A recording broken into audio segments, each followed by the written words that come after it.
Hi, friends, and welcome to the Heartful Parent Podcast. I'm your host, Christy Keating.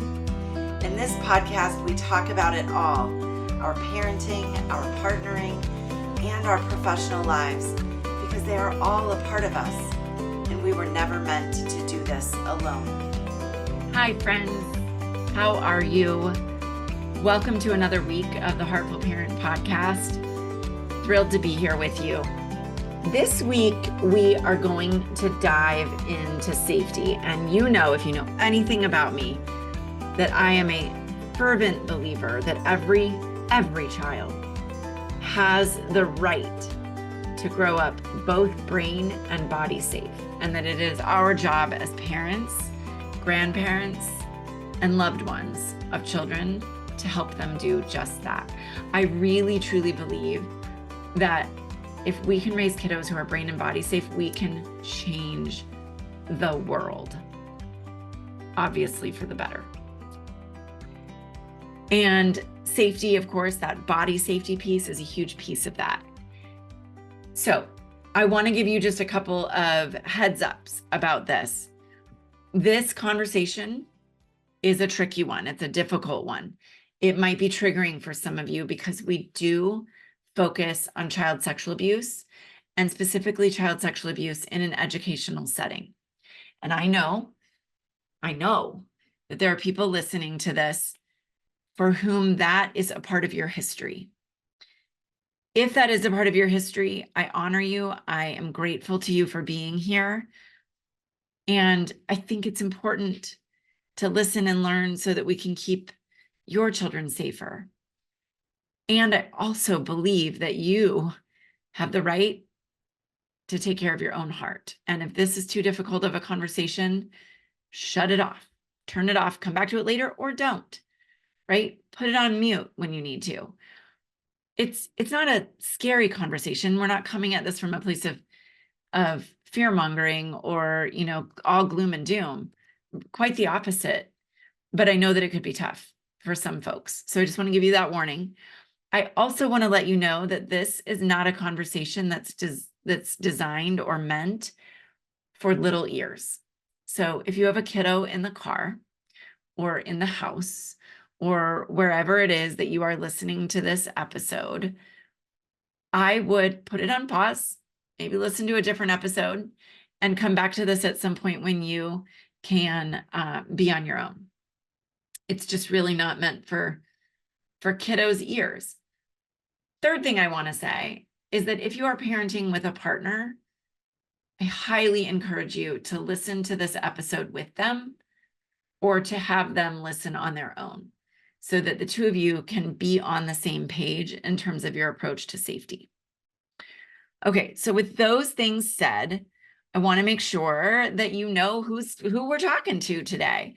I am so very honored to have Rosalia Rivera joining us.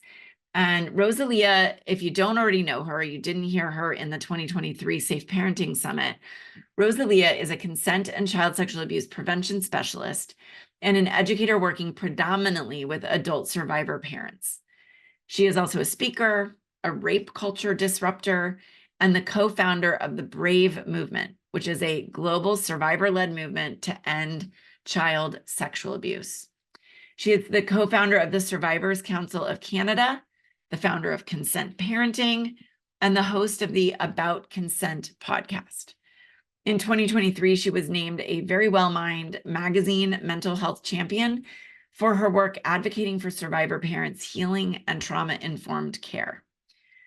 Rosalia is certified in the Canadian Centre for Child Protection, Commit to Kids training program, and is a certified facilitator of the Stewards of Children training that is sort of managed and put on by Darkness to Light.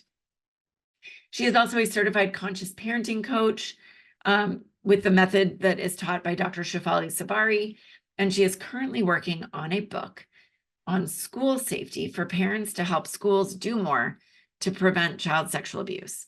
That book is currently planned for a release in late 2025, and we will have to have Rosalia back on the podcast at that time for sure. As I said, we are talking about we're talking about child sexual abuse in an educational setting. that falls under the category of educator sexual misconduct. And there is so much in this episode today that is actionable, that can help you step into a place of empowerment and out of a place of fear. And so with that, and without further ado, Rosalia Rivera. Rosalia, welcome to the Heartful Parent Podcast. Thanks for having me. I'm excited to talk to you today. I am excited to talk to you because we've known each other about 1.5 years now. You were a really integral part of the Safe Parenting Summit back in 2023. And it has been on my radar to collaborate with you again, to have you come back and share, pieces of all your vast wisdom. And I'm glad that we're finally making it happen. Obviously, the topic that we're digging into today is a tough one. It's not, you and I talk about this kind of stuff a lot. We're used to talking about it. Not everybody is. And yeah, I think this is made even more difficult because we're talking, at least in part today, about abuse that happens at the hands of people who we are programmed, well, maybe program's not the right word, but who we are taught to trust and who we should be able to trust. So I know. Deep breath.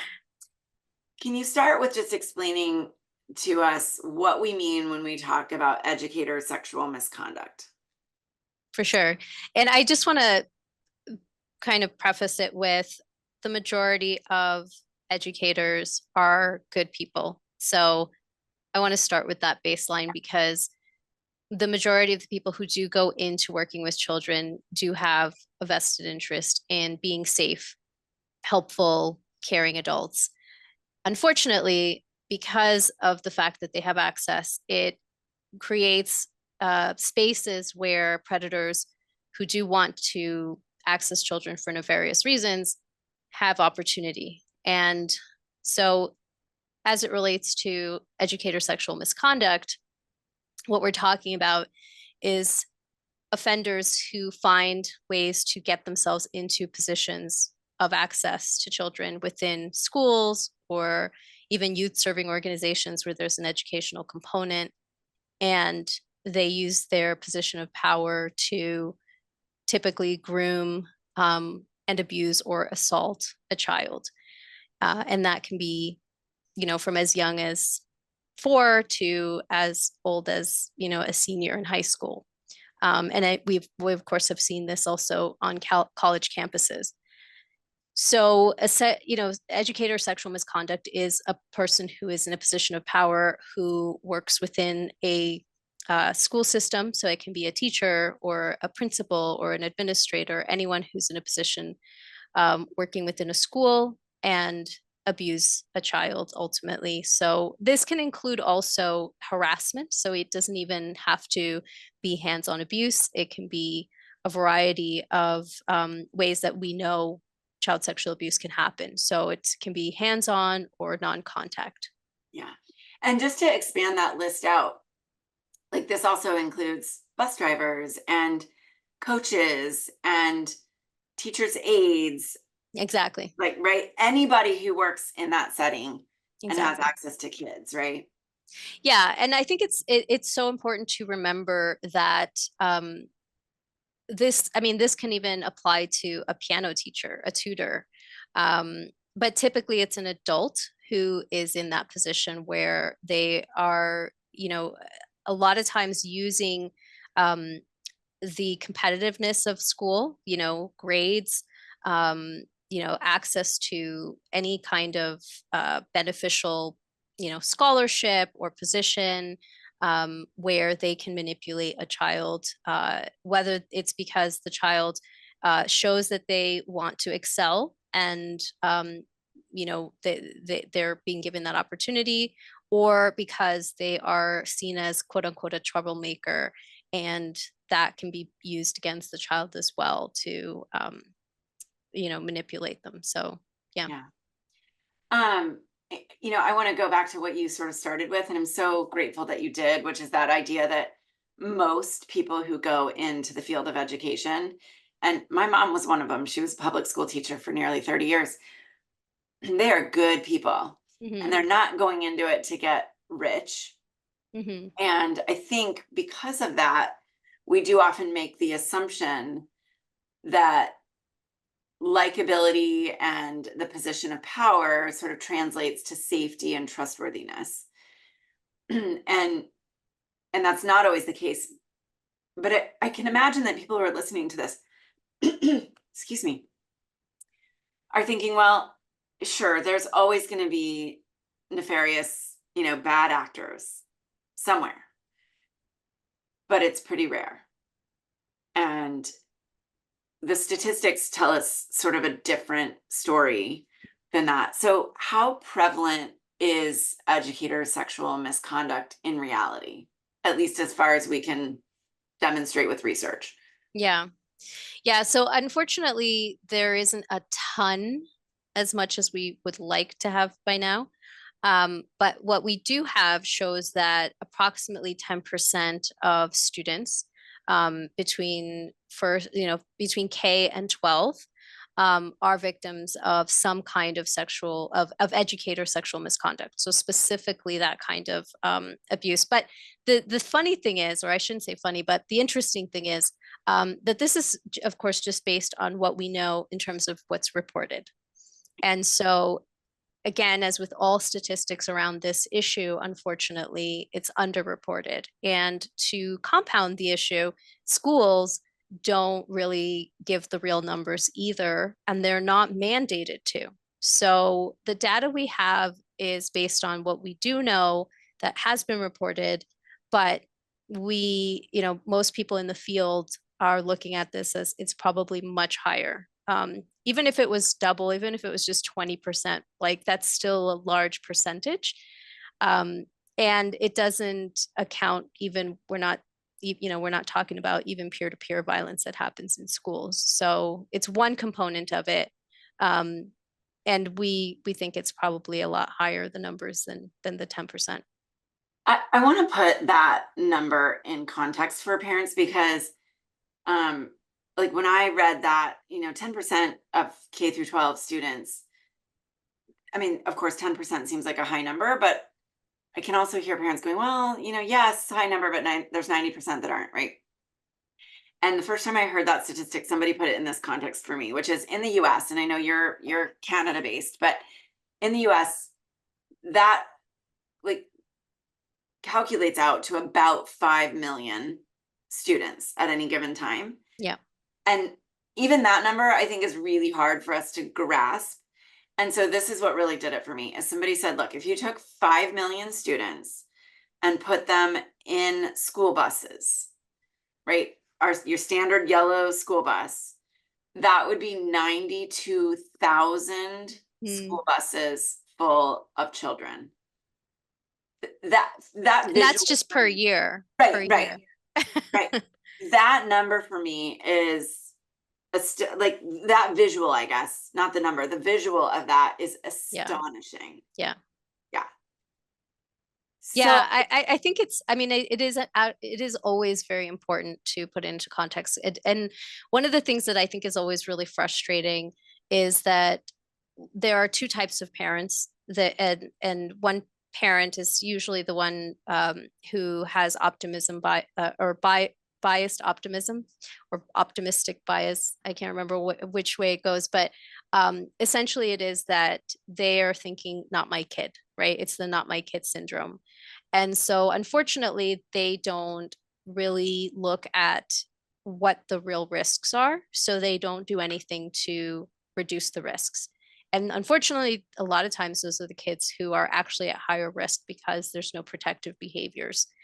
And then you have other parents who may have had the experience, and so they're acutely aware that it's something to be cautious and to take some kind of measure about, but they might not know what to do, and they end up living with a lot of sort of anxiety around, like, how can I make sure that my child is being protected, especially when they're in a space that I have very little control over, where they spend over 40% of their week, of their time at this place where I'm supposed to be assured that it's safe, but the schools themselves really aren't taking it very seriously or take real measures to ensure that the people that work there are safe. Yeah. Let's talk about that a little bit more, because I think many parents assume that teachers, educators, administrators get extensive training in keeping kids safe and recognizing red flags and warning signs and all of those sorts of things. Is that a fair assumption for parents to be making? Unfortunately, unless it's mandated by a law like Aaron's law, but even then, I would say a lot of schools, they don't, they have to kind of be pushed into it if it is mandated. And a lot of times the excuse is it's a funding issue, so it's not prioritized. It a lot of times it gets kind of bulked into general child safety education that is mandated, and so it becomes maybe like 2 minutes of the training of a comprehensive child safety protection training that they get every year, and so the school can say, oh yeah, we did it, we Yeah. have we've provided the training, but it's not comprehensive, and so there's a lot that gets missed. And a lot of times it's even not just about the training, because you can get the training, but it's also about, does the school have a culture of implementing and cross-referencing, and is there a checks and balances that really gets followed, or is it just you've checked the box and said, we did it? Yeah. So it's more than just what's on paper. It's about, how is the school actually taking the training seriously? How are they implementing what they've learned? And do the educators feel comfortable reporting, even if they've gotten the training, do they feel comfortable reporting on something that they see that they've now recognized is inappropriate, red flag behavior, grooming behavior? Because unfortunately, what a lot of people don't realize is that an offender who works within a school is going to groom the community of educators working there, not just the child that they're going after. So that somebody would second guess themselves and doubt themselves. Did I see something that, oh, but that person seems so nice, so that it must be just me being suspicious for no reason. And so they won't take it up the ladder to report to the right person. And a lot of times that's why offenders get away with being in schools for as long as they do, and harming children. Yeah, that was another, obviously, at least here in the US, teachers are mandatory reporters, right? They are legally mandated to report. But research from Carol Shakeshaft, who you and I know, does a ton of research in this area. At one point, I read that her research showed that 89% of teachers don't or wouldn't report suspected abuse for those reasons that you just talked about. Like, they're not sure. Yeah, and I think, I do darkness to light trainings in schools, and this is part of the training, is to talk about educating teachers on what grooming is, because what most teachers think they're going to catch is the abuse itself, and that's when they know for sure that they can report it. And so that's what they're looking for until they get educated about what grooming is, because up to now, grooming unfortunately is still relatively new topic for most parents. For a long time it was stranger danger, and that's all that they knew. And so now there's this new try to push this education for parents, but also for educators. And unfortunately, because people don't understand grooming, and when offenders are grooming children, they're starting with the parent first, and then in communities within a school organization, they're grooming their colleagues, right? Their coworkers, and they are very intentional about trying to appear, the teacher of the year and how helpful this teacher is, and they get along with all the parents. Like, I think a lot of people tend to think that they're going to spot someone nefarious right away. Sometimes you will get a gut feeling, but you second guess yourself because they're such an amazing teacher. So many of the teachers who have been arrested, convicted of abuse, were stellar teachers. They were like stellar community members. And this made people doubt, is this child telling the truth? Are they lying? Yeah. Or if somebody sees a grooming behavior, did I, witness that, or was it just my imagination? And I'm going to ruin this person's career, so I better not say anything because I could be wrong. Right. Well, and So so many of those yeah. behaviors can look innocent as well, right? Yeah, I think that some of them can, but some of them are definitely things that should stand out to people. That, but they might just not know because, it's like, well, maybe they are just being really nice. Maybe they do really, believe in this student. Maybe that's just the way that they are, and that's just a habit. Maybe there's nothing wrong with that person giving them a gift, so there's just a lack of education. And so it's why it's so important for schools to do these trainings, but also to then follow up with it, create a culture where it's okay to report something, and for someone to not, to not fear the repercussions in case they're wrong. Yeah. So I think that if a school culture is fostering that, then, there was a really interesting report, CBS, I think, I can't remember the name of the reporter, but she did a really amazing report called Pledge of Silence. And she was talking about how a lot of schools were getting these trainings. It was in the Redlands district in California. And they had all of these lawsuits that were happening because all of these teachers were getting arrested. And so they implemented trainings to make sure that this was a policy change that they would make now that, all of these things kind of came to light. And so one of the educators that worked there said, yeah, we got the training. I was a new teacher there, and I remember getting the training.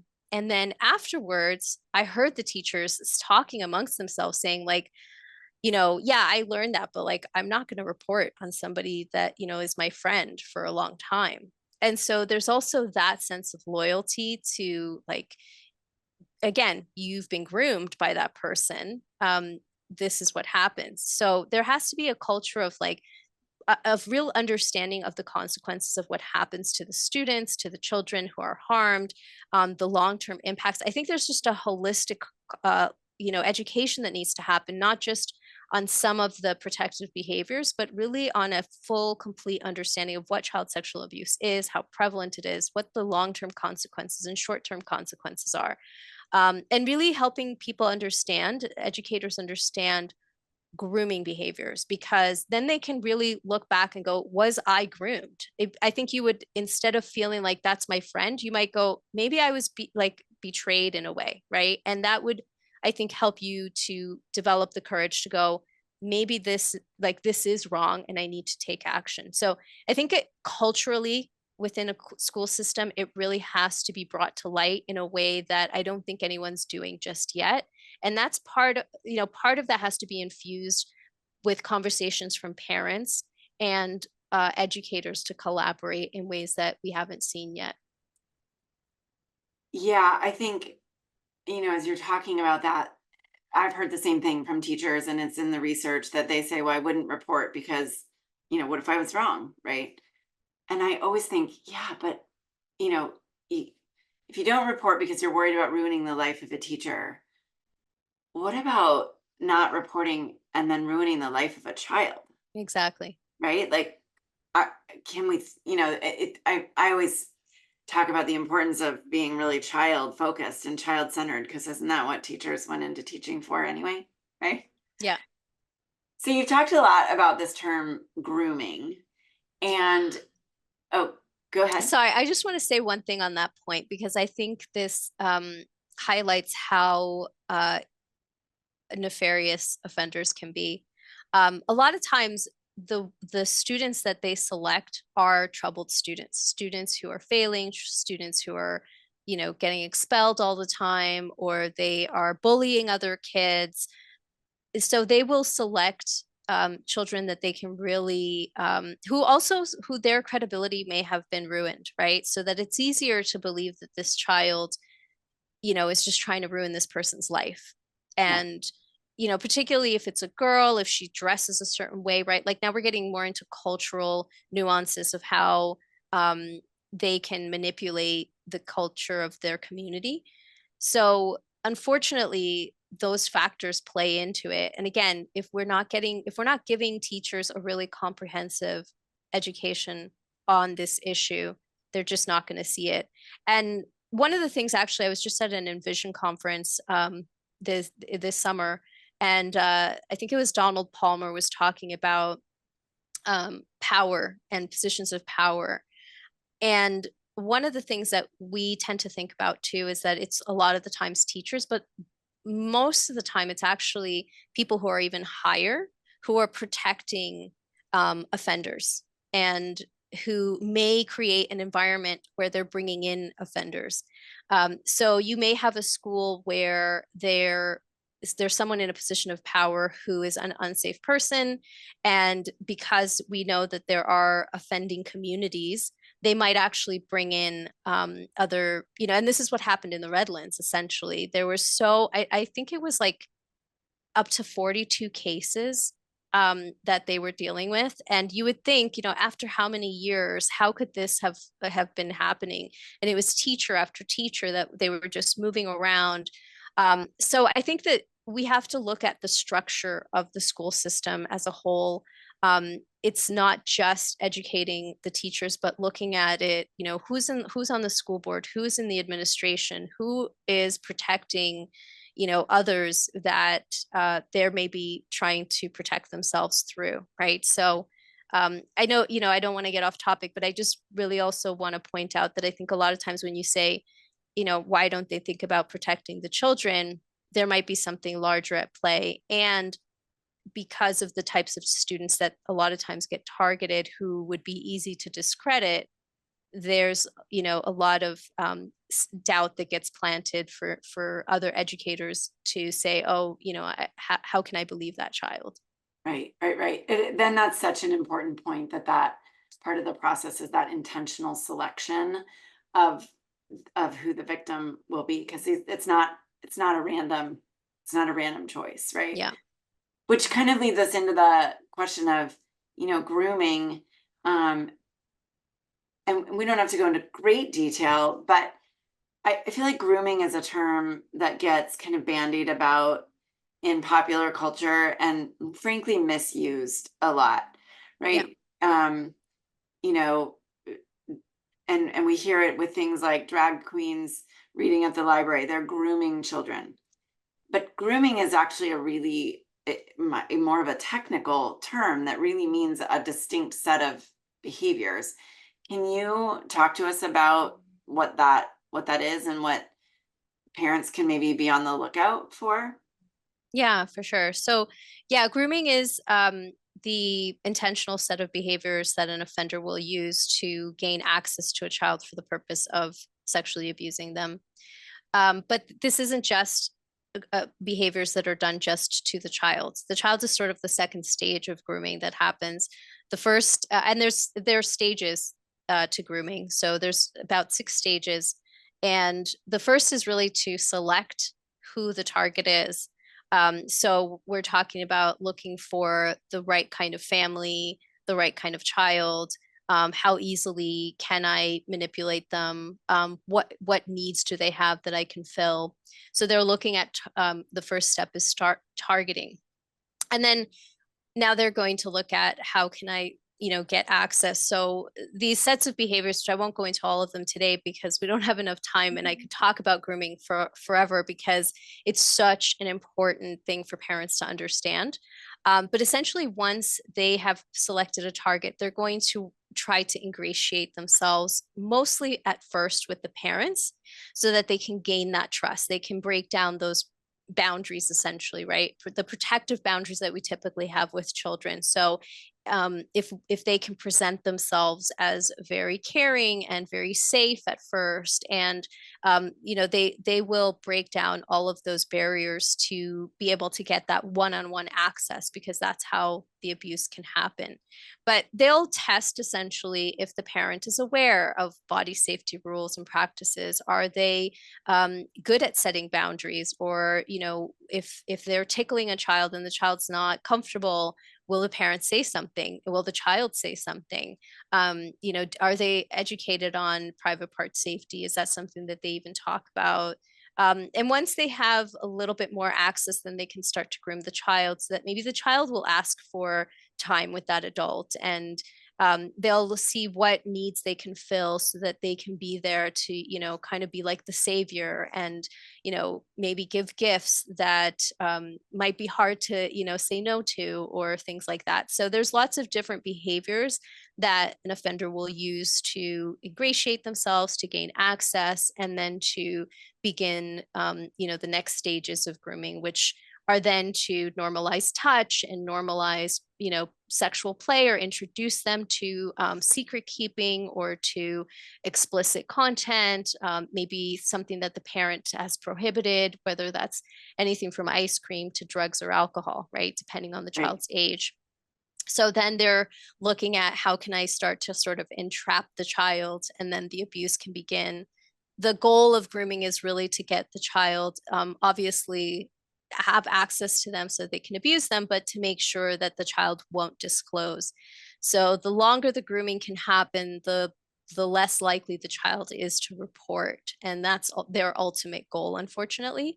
And a lot of times by that time, the parent is just clueless to what's going on, because they've been groomed so well to believe that this is a safe adult.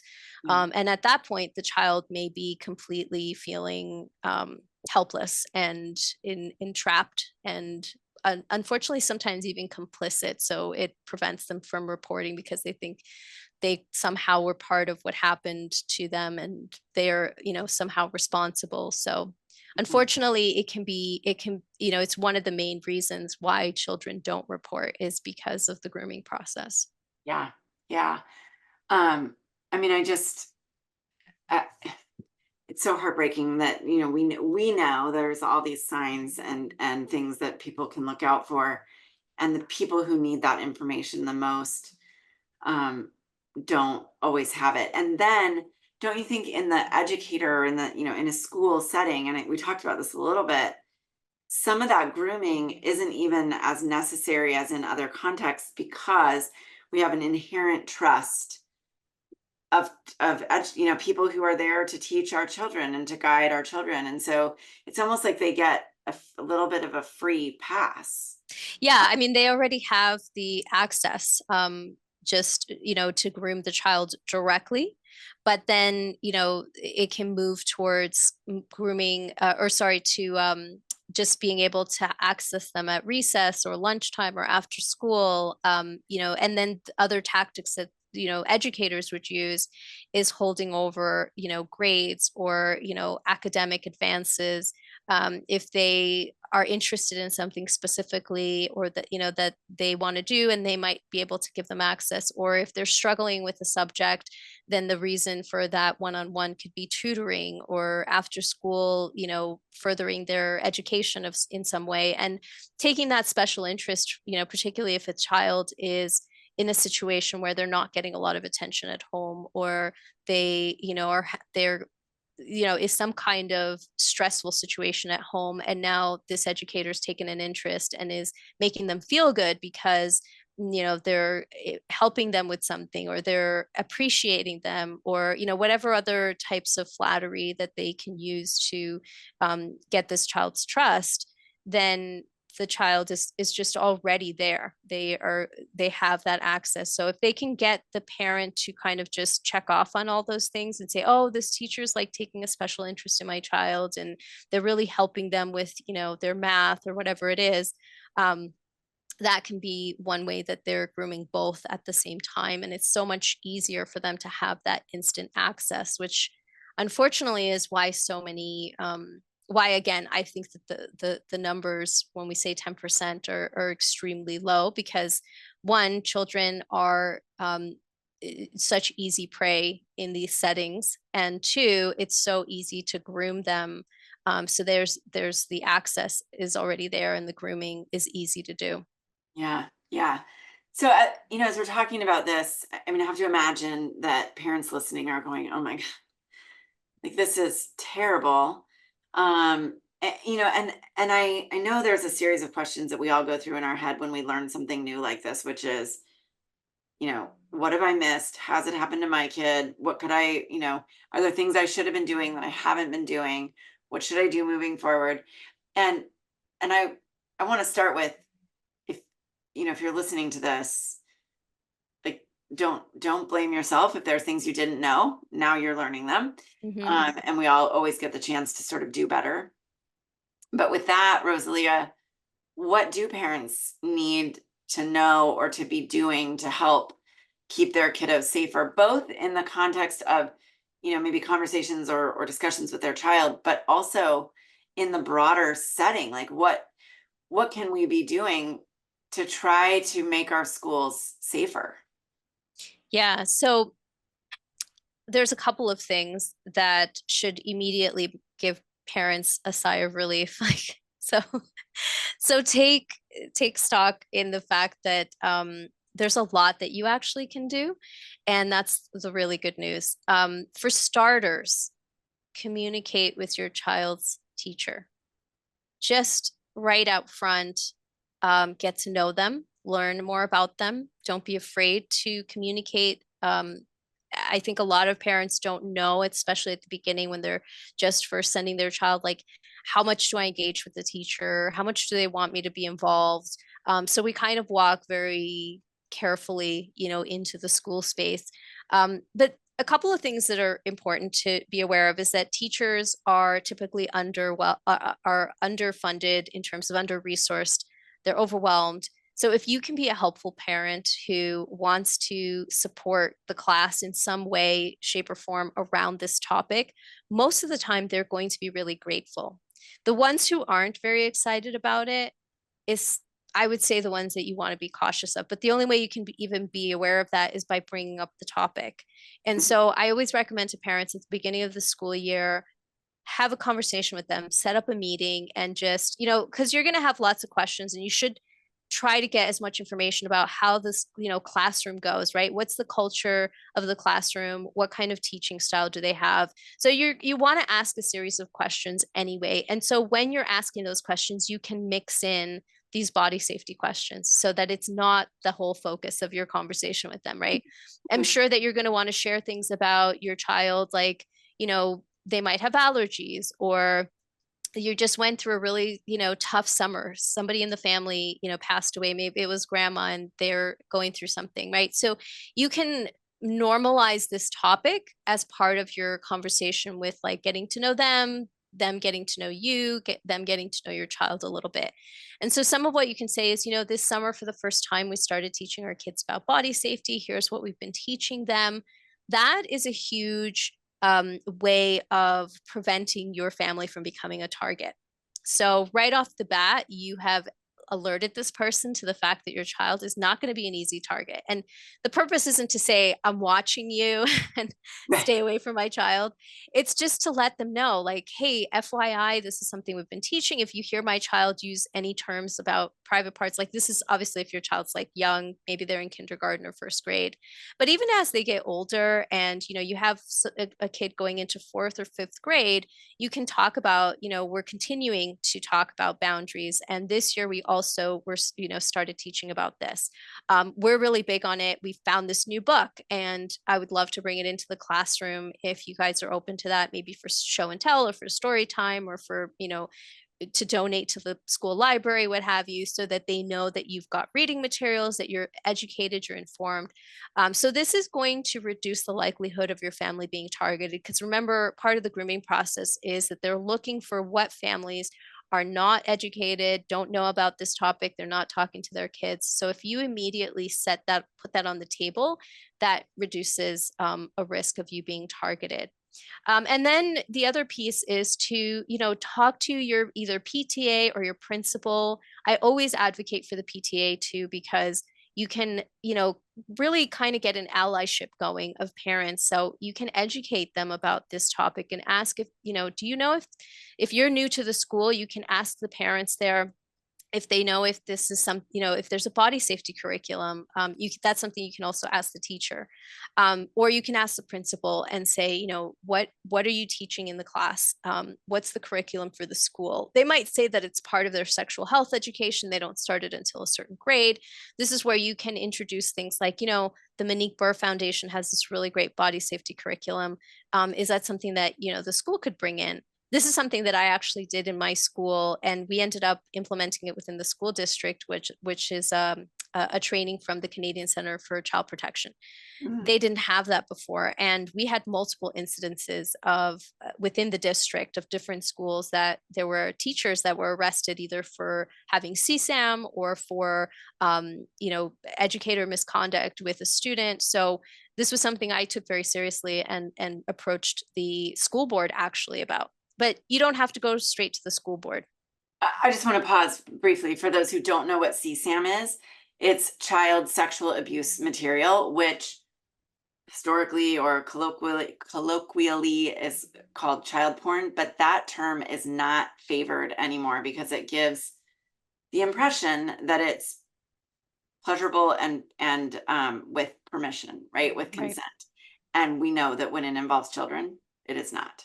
So, okay, Right. just wanted to make sure Yeah. parents listening knew what that abbreviation meant. Yeah, for sure. And so this was something that I was able to say, and I always recommend that too, is to say to parents, look up if there's anything, any news within your district, because you can use that as leveraging to say, this is something that's happened in our backyard. Like, what is this particular school doing about it? Like, how are you being proactive and preventative?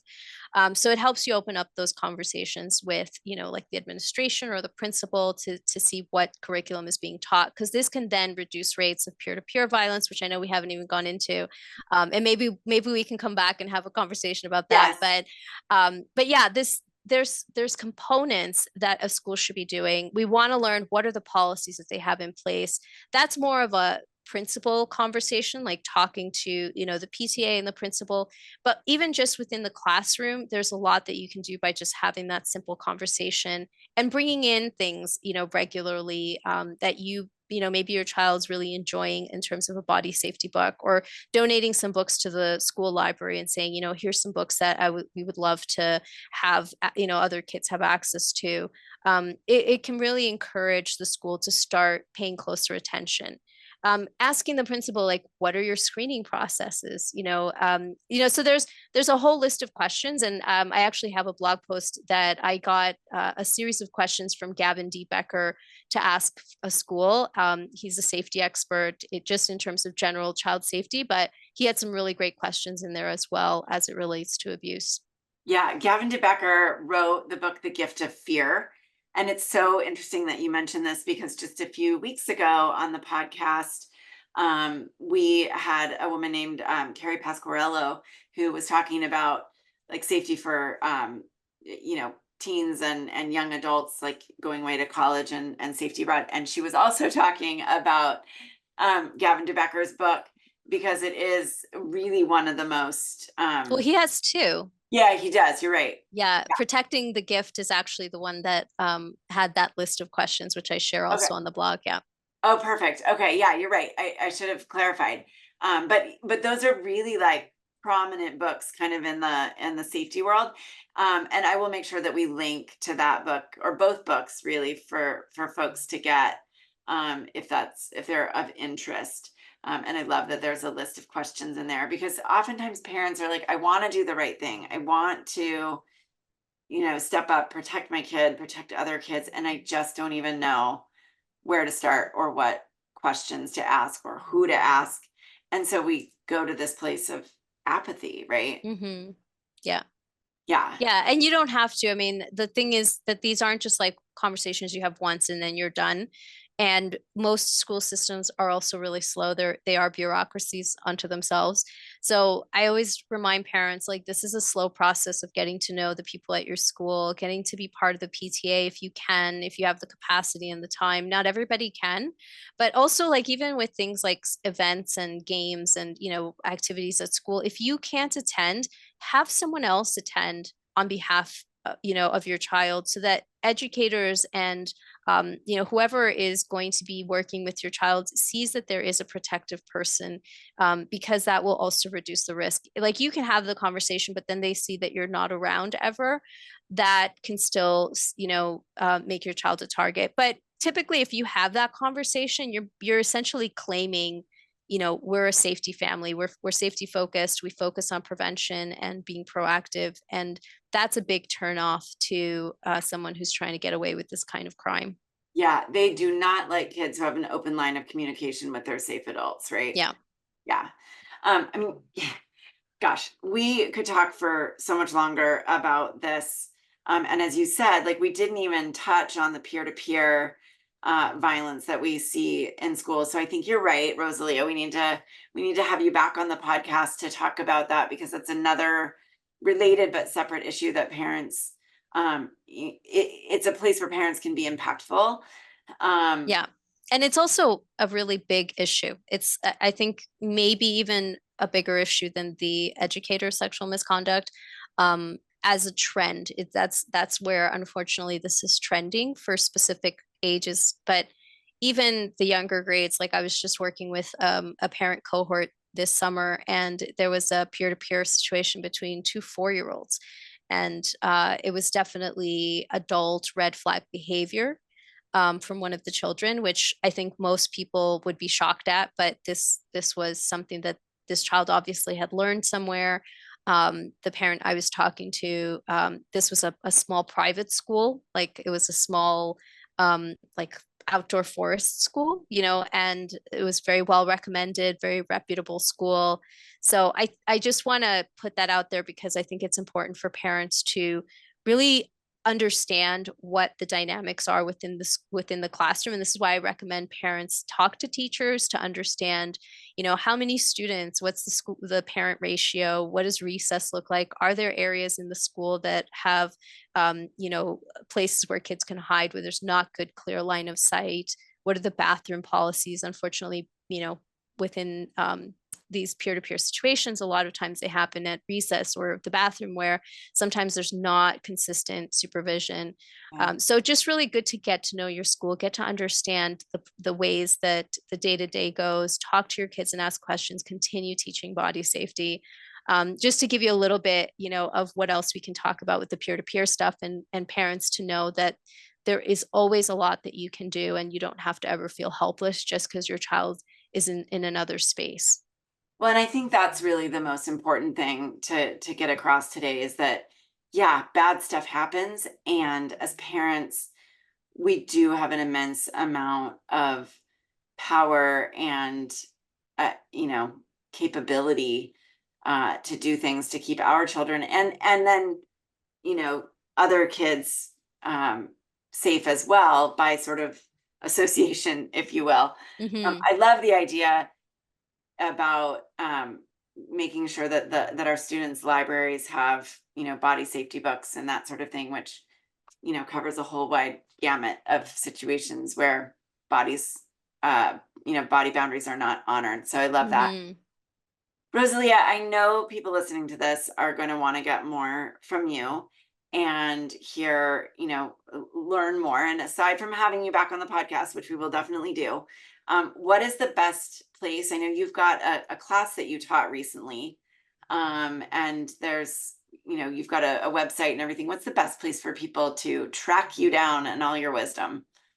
Yeah, thanks. So the best place is consentparenting.com. And I have lots of free resources there, PDF downloads for one of them is called Prepare to Prevent, and it's specifically for parents who are just entering the school system, just things to think about and teach your kids before they get started.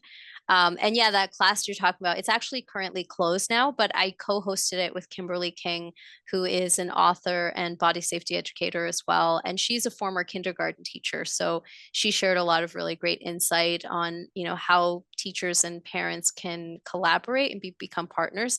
But for your listeners, if anybody is interested, you can DM me and I can send you a special link for access to the class if you'd like. Perfect. Well, and I will also mention Kimberly was one of our speakers at the 2024 Safe Parenting Summit.